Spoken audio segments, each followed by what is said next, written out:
Hi, my name is Jo Hadley, and this is my podcast, Being a Human Lighthouse. My podcast is about how I apply the tools and techniques that I teach and how I use them myself and how they are used during my own life and for my own journey.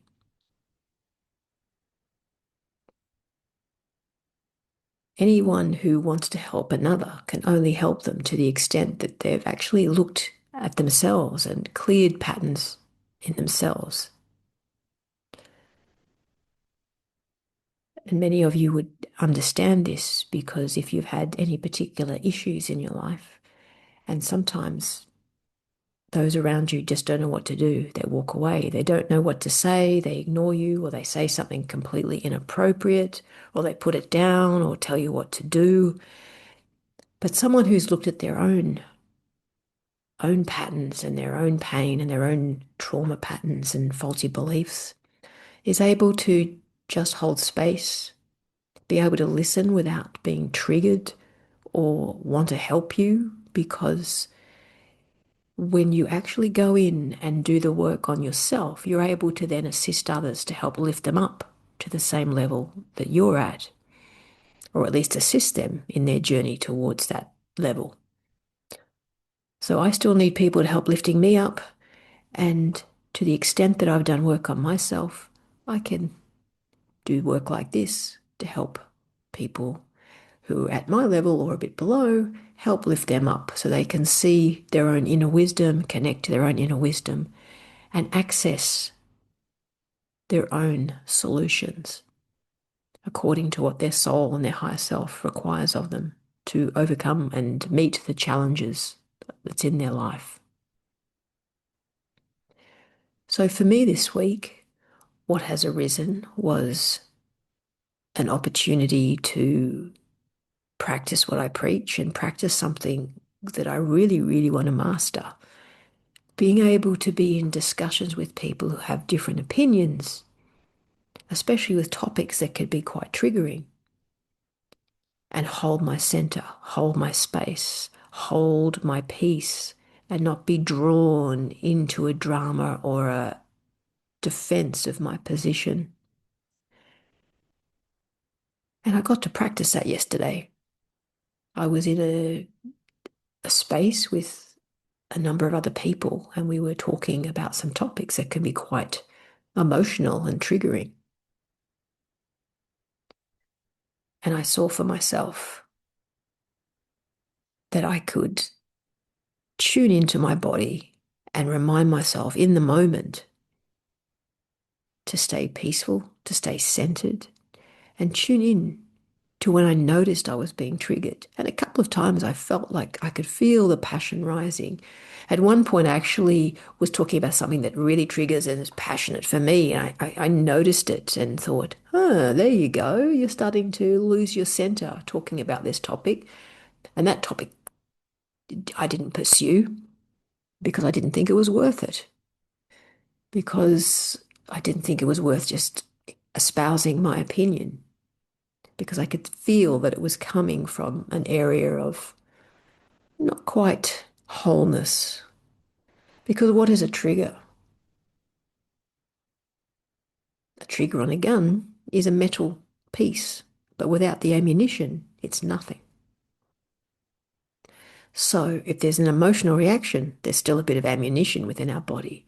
So I caught myself going, oh, here's a topic that really gets me going, and I'm about to go into my opinion of the topic. And I caught myself and thought, you know what?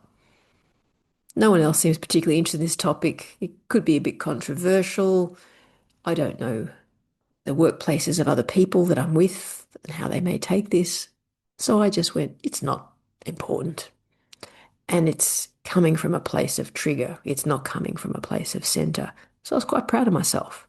But then there was a group of us, so we were talking, and more, polarizing issues came up.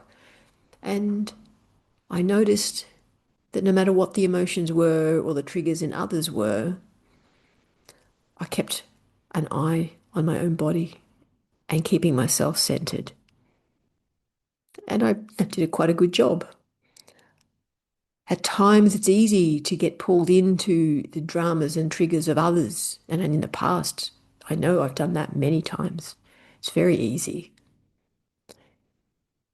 But when I recognize that someone else is in their trigger and in their pain as they're talking, it reminded me to stay more centered, to know that they were just talking from their pain. They were allowed to speak from their pain. They were allowed to be heard.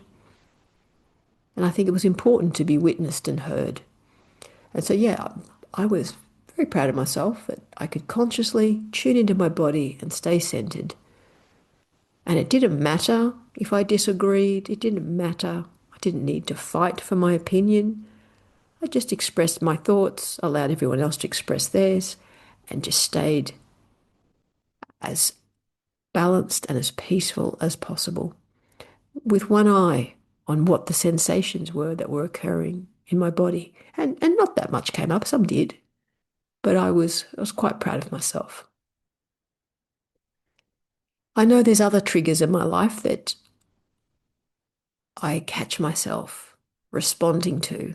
Maybe not responding with other people, but in my head responding, or myself responding, and go, I've been quite curious. Of course, when I was in this space with several other people, being conscious of other people and being conscious of their reactions, I think really assisted me to help keep my center. And all of us were really good at keeping our center.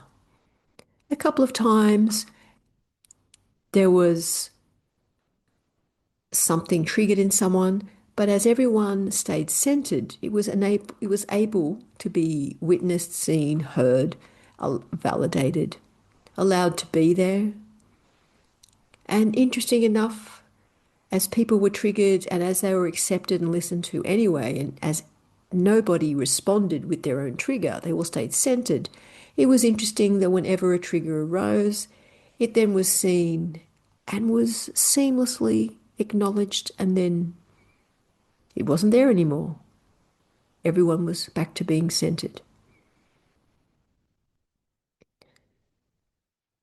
which is a really beautiful, harmonious way to do it. And I hope in the future I can have any potential disagreements or conflicts with people and resolve them in the same way. It'd be great if we all did. Everyone had this skill to do that. For everyone to stay centered, allow the person to be triggered to be heard, validated, allowed to say what they want. And as they are mirrored or you ask them questions, they can see their own trigger and understand that they've been triggered, and then they can help resolve it without feeling like they're wrong, because they're not. They're expressing something that's important to them.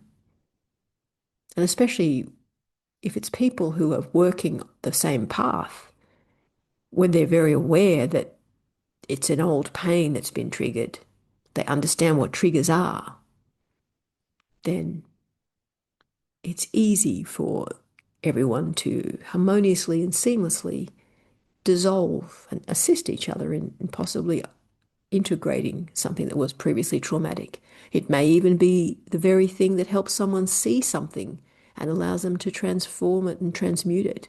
Who knows? I know that I was quite happy that I kept my center. It doesn't happen for everything.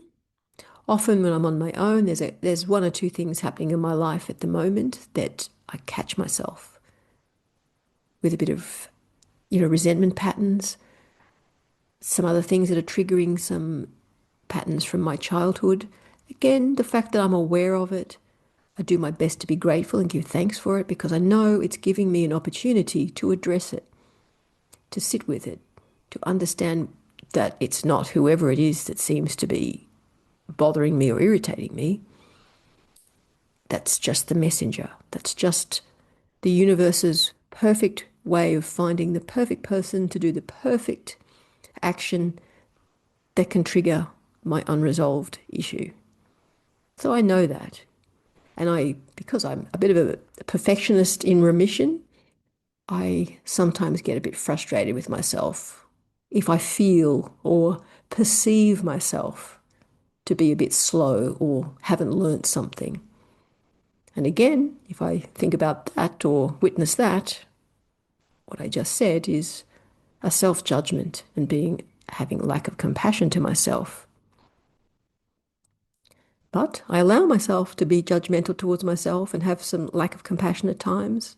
I allow myself to do that, but then I straight away will also allow myself to be compassionate towards that person, or that part of me, that person within me that wants to be judgmental towards myself or is frustrated towards myself. Because I'm doing everything I can to the best of my ability at all times, as every single one of us is, even if from our point of view it doesn't look like they are.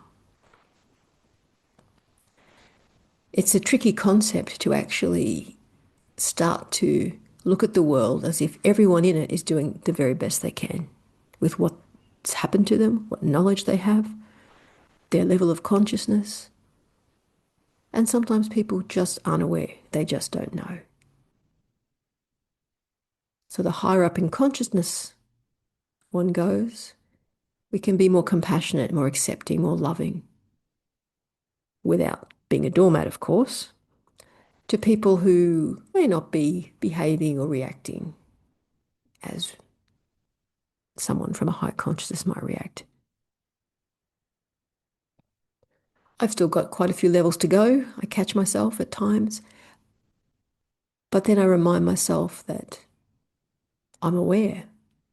I'm aware, and when I catch myself in a pattern of being triggered, I will listen to what's coming up in my body, listen to what thoughts are being repeated in my head, and what I'm believing about myself.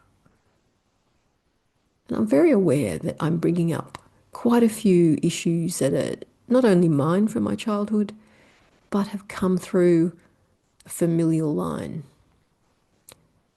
A few from my mother, from my mother's side, and a few from my father's side. There is a lot of anger and resentment in the past from my father's line. There was a lot of very angry alcoholics and very, very angry people that I've heard about from growing up and hearing about what his side of the family was like. So sometimes I feel like I get resentment sometimes coming up and I go, I wonder if this is mine or whether it's just me feeling all the stuff that's been passed down that hasn't been resolved from before. Because in the end, it's all the same. It shows up in our body as sensations, emotions, beliefs, until we have the tools and capability and safety to actually be able to sit with it, feel it, transform it. And I'm very aware that there's a lot coming through from my father's side of the family. It was interesting. I was in Salt Lake City about 2 years ago, and of course, they've got the biggest genealogy library in the world there. And I've never been particularly interested in genealogy, but being in Salt Lake City, I went in. And it was interesting. I know quite a few of the names of my ancestors and from a couple of generations before me. And it was interesting on my mother's side that I was more curious about and open, accepting about. We couldn't find anything, which was quite funny because I had quite a bit of information. But then my father's side, which I knew quite a few names as well, I found a lot. But straight away, my body just was like, oh, I just thought of these ancestors. And as I saw their names within me, I recall, and I know that I've come a long way in these 2 years because back then I just recalled feeling this, just sense of almost or ick and anger all coming up. And I just saw the names and I just went, I don't even want to deal with these people. I don't even want to look at that side of the family. No. And I walked away. And now, having read about a year ago Thomas Hübel's book Attuned, where he's talking about how we access and can heal some of these familial traumas that come through our system epigenetically. And I've sat with my own pain and my own issues for another 2 years. So I'm definitely 2 years further along the path in purely linear terms. So I recognized that what I did then was I just didn't like the energy that turned up in my body. I didn't like the sensations that turned up in my body. So in the past month or two, I've actually been really tuning into that and tuning into my father's side of the family. We never had much to do with them. And again, I just knew and heard from stories that a lot of darkness, negativity, and alcoholism.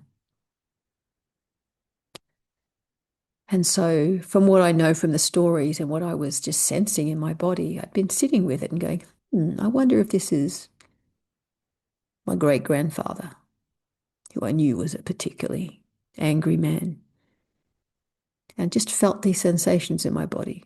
So, I don't have these intense, repulsion or revulsion that I had 2 years ago. So, I feel like I've transmuted quite a few of things, quite a few of the energies that were held in my body from the past. And I think even from a session I had with a somatic therapist myself recently, because I do the work, I do the work, I see people and talk to people myself when I need to have a bit of assistance. And sometimes when we do the courses that I attend, it's mandatory to have sessions as well. And that's what's happening for me lately. I'm doing a course that's quite heavy. And so we have to have extra therapy to make sure that we're okay as we do this particular course and deal with some of the deep and dark topics of the course. So yes, some of this past stuff from my father's line has definitely come up. And I feel like I've got rid of quite a bit of it. But it's interesting because as we go up in higher levels and as we let go of things, we just have more tools and the more ability to sit with some of the worst stuff. So that's why sometimes the work we do can feel exhausting and never ending because there's always a deeper basement that seems to be there that needs to be cleared out. But the good news is, as you go higher up in consciousness, you have more tools, more ability, you're more connected to your inner wisdom and your higher self. And these energies can be transmuted quite quickly. And in fact, the closer we are to being more consciously connected to our inner wisdom and higher self, and when we consciously connect to inner wisdom or higher self and ask that aspect of ourselves to help us clearing this energy, that can assist us exponentially faster. And I've also been practicing that lately. Tuning in to our own inner wisdom as we get higher in consciousness gets easier. Thus, the basement that has the darker stuff is hopefully we're getting more help with. But generally, as long as we're not pushing our own uh, journey along the path, as long as we're not pushing and going too hard, too fast, and wanting to be further than what we are, if we go at our own pace, the inner wisdom and life often only throws us the challenges that we're ready for. Sometimes it's going to be overwhelming. Sometimes it can seem like we don't have the tools. But sometimes it means we need to reach out and find others to assist us who may have the skills, or we may need to look within and ask our inner wisdom and higher self to help us and trust that it will. And with this, I will do my mini meditation. Today, it'll be more focused on accessing this inner wisdom and higher self to assist us, to consciously ask this part of us to help us. So if you're ready and you wish to do this meditation, I just invite you to sit or lie down. You can close your eyes if that calls for you, if it feels safe to do so. Everything is optional. If you'd like to place your hand on your heart, I invite you to do so if it feels right for you. So as you're sitting or lying down, just become conscious of the material world that is supporting you. chair that is beneath you, or the bed or couch that may be beneath you.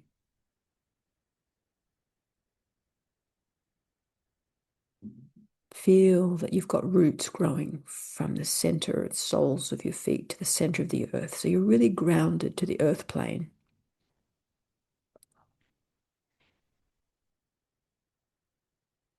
Being grounded is really important because we are a mixture of the earth and Gaia and the material world and the spirit. We are but spirits with a body, and the body is connected to the earth.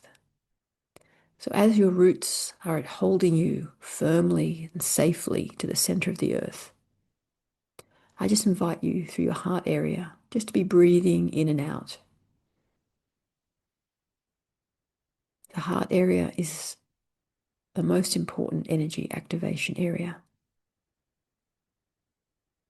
The heart center is an important energy center. As you imagine breathing in and out through that heart area, imagine you're filling up every cell in your body with light and wisdom from your higher self. As you breathe out, you can imagine you're letting go of everything that your higher self thinks you no longer need. So just take a few breaths at your own pace, as low and as slow as feels comfortable, breathing in and out through the heart area, visualizing light lighting up within with every breath in, as your higher self, inner wisdom, your soul, lights you up from within, as you connect consciously within.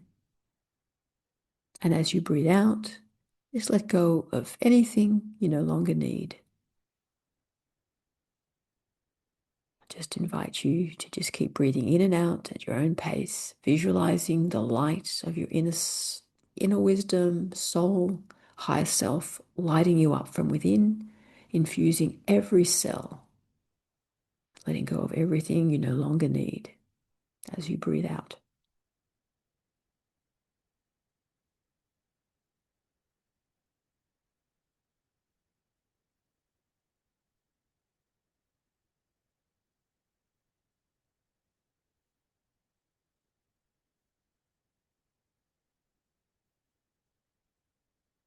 Just notice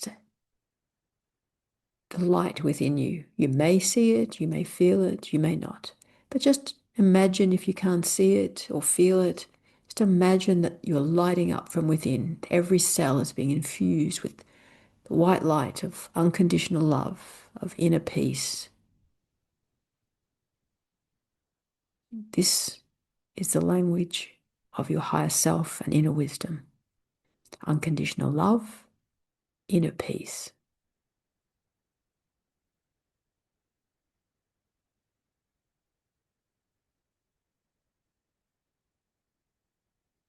And as you are connected to your higher self, inner wisdom, you can either ask it what you need to know.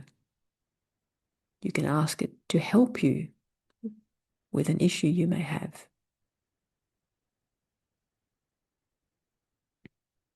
You can ask it to guide you.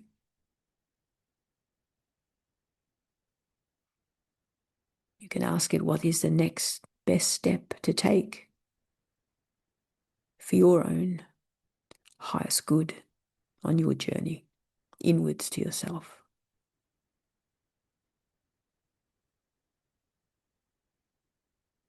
You can ask it to keep you safe.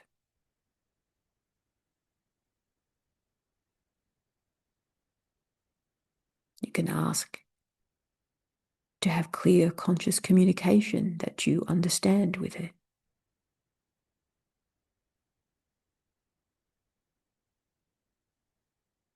The choice is yours of what you ask your own higher self.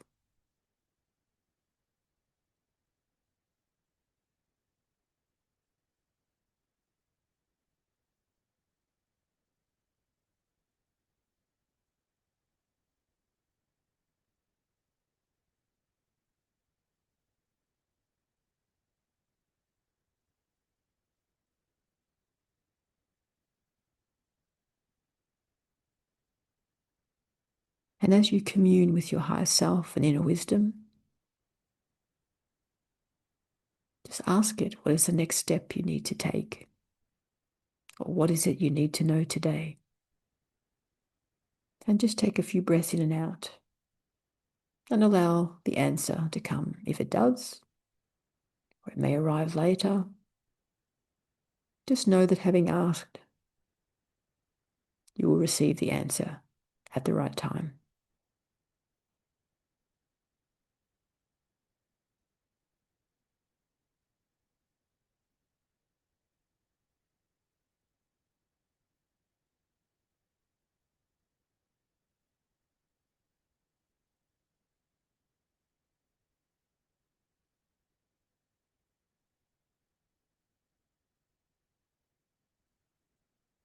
And again, just tune into your breath. Notice your breath. Just fill up a few more times your whole body with the light of your higher self, soul, inner wisdom, however you like to call it. And letting go of anything you no longer need. Just a few more breaths, maintaining that connection. Just allow it to work through you to help assist you to clear anything that is not your inner wisdom or higher self.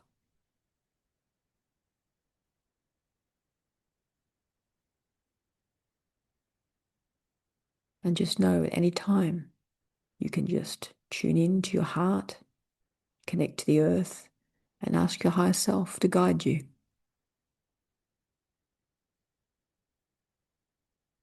It's as simple as that.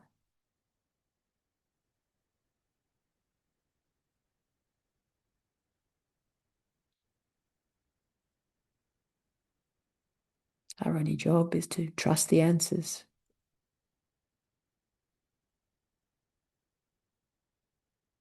and listen for the answers.